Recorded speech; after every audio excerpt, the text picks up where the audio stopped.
حضرت عمر کا انصاف اور رحم دلی۔ بسم اللہ الرحمن الرحیم۔ السلام علیکم۔ دو نوجوان حضرت سیدنا عمر رضی اللہ عنہ کی محفل میں داخل ہوتے ہیں۔ محفل میں بیٹھے پھر ایک شخص کے سامنے جا کر کھڑے ہو گئے اور اس کی طرف انگلی کر کے کہنے لگے، اے عمر، یہ ہے وہ شخص۔ حضرت عمر نے ان سے پوچھا، کیا کیا ہے اس شخص نے؟ وہ کہنے لگے، اے امیر المومنین، اس نے ہمارے باپ کو قتل کیا ہے۔ کیا کہہ رہے ہو؟ اس نے تمہارے باپ کو قتل کیا ہے؟ حضرت عمر نے پوچھا۔ حضرت عمر نے اس شخص سے مخاطب ہو کر پوچھا، کیا تو نے ان کے باپ کو قتل کیا ہے؟ اس شخص نے کہا، ہاں امیر المومنین، مجھ سے ان کا باپ قتل ہو گیا ہے۔ حضرت عمر نے پوچھا، کس طرح قتل کیا ہے؟ اس نے کہا، ان کا باپ اپنے اونٹ سمیت میرے کھیت میں داخل ہو گیا تھا۔ میں نے منع کیا، وہ باز نہیں آیا تو میں نے اسے ایک پتھر دے مارا جو سیدھا اس کے سر میں لگا اور وہ موقع پر ہی مر گیا۔ حضرت عمر نے کہا، پھر تو قصاص دینا پڑے گا، موت ہے اس کی سزا، فیصلہ لکھنے کی ضرورت نہیں، اور فیصلہ بھی ایسا اٹل کہ جس پر کسی بحث و مباحثے کی بھی گنجائش نہیں۔ اس شخص نے کہا، اے امیر المومنین، اس کے نام پر جس کے حکم سے یہ زمین و آسمان قائم کھڑے ہیں، مجھے صحرا میں واپس اپنی بیوی بچوں کے پاس جانے دیجیے تاکہ میں ان کو بتاؤں کہ میں قتل کر دیا جاؤں گا۔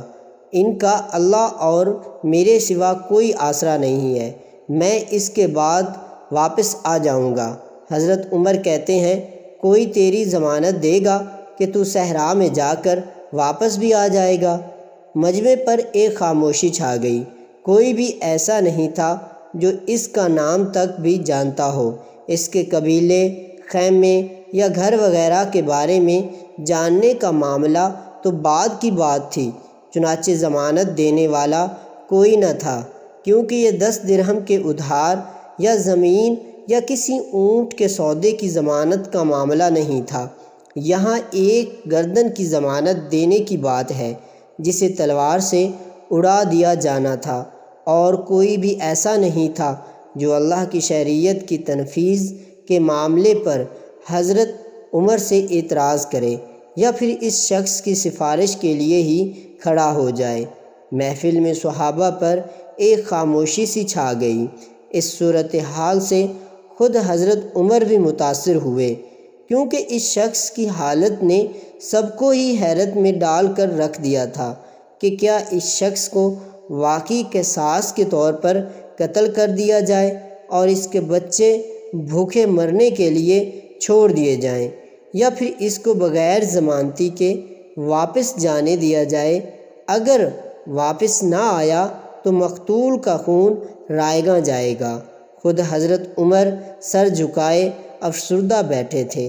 اس صورتحال پر سر اٹھا کر التجا بھری نظروں سے نوجوانوں کی طرف دیکھا اور فرمایا، معاف کر دو اس شخص کو۔ نہیں امیر المومنین، جو ہمارے باپ کو قتل کرے اس کو چھوڑ دیں، یہ تو ہو ہی نہیں سکتا۔ نوجوانوں نے اپنا آخری فیصلہ بغیر کسی جھجک کے سنا دیا۔ حضرت عمر نے ایک بار پھر مجمع کی طرف دیکھ کر بلند آواز سے پوچھا، اے لوگو، کوئی تم میں سے ہے جو اس کی ضمانت دے؟ چنانچہ حضرت ابو ذر غفاری اپنے زہد و صدق سے بھرپور بڑھاپے کے ساتھ کھڑے ہو کر کہنے لگے، میں ضمانت دیتا ہوں اس شخص کی۔ حضرت سیدنا عمر نے کہا، ابو ذر، اس نے قتل کیا ہے، چاہے قتل ہی کیوں نہ کیا ہو۔ حضرت ابو ذر نے اپنا اٹل فیصلہ سنا دیا۔ حضرت عمر نے کہا، جانتے ہو اسے؟ حضرت ابو ذر نے فرمایا، نہیں جانتا۔ حضرت عمر نے کہا، تو پھر کس طرح ضمانت دے رہے ہو؟ ابو ذر نے فرمایا، میں نے اس کے چہرے پر مومنوں کی صفات دیکھی ہیں اور مجھے ایسا لگتا ہے یہ جھوٹ نہیں بول رہا، انشاءاللہ یہ لوٹ کر واپس آ جائے گا۔ حضرت نے پھر فرمایا، ابو ذر، دیکھ لو، اگر یہ 3 دن میں لوٹ کر نہ آیا تو مجھے تیری جدائی کا صدمہ دیکھنا پڑے گا۔ امیر المومنین پھر اللہ مالک ہے۔ ابو ذر نے اپنے فیصلے پر ڈٹے ہوئے جواب دیا۔ چنانچہ وہ شخص حضرت عمر سے 3 دن کی مہلت پا کر رخصت ہو گیا۔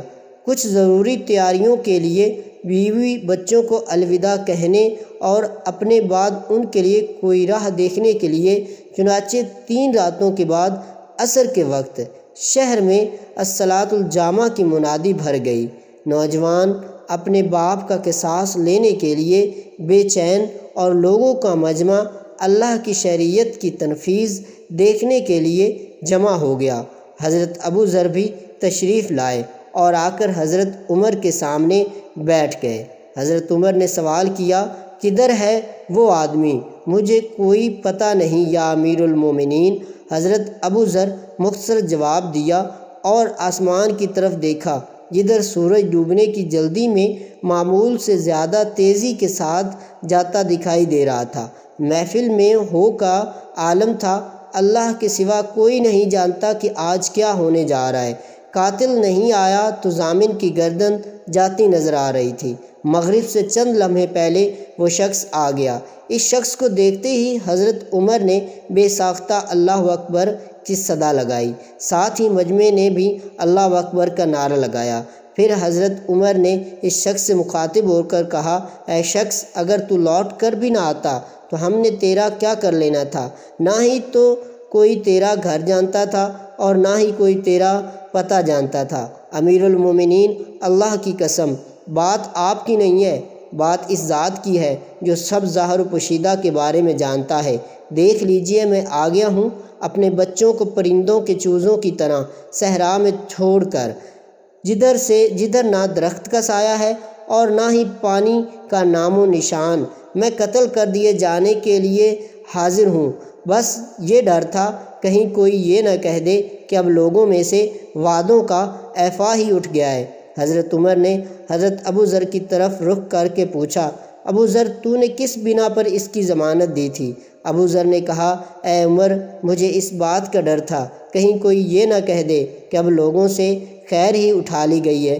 حضرت سیدنا عمر نے ایک لمحے کے لیے توقف کیا اور پھر ان 2 نوجوانوں سے پوچھا، کیا کہتے ہو؟ اب نوجوانوں نے روتے ہوئے جواب دیا، اے امیر المومنین، ہم اس کی صداقت کی وجہ سے اسے معاف کرتے ہیں۔ ہمیں اس بات کا ڈر ہے کہ کہیں کوئی یہ نہ کہہ دے کہ اب لوگوں میں سے عفو اور درگزر ہی اٹھا لیا گیا ہے۔ حضرت سیدنا عمر اللہ اکبر پکار اٹھے اور آنسوؤں سے ان کی داڑھی کو تر کرتے نیچے گر رہے تھے۔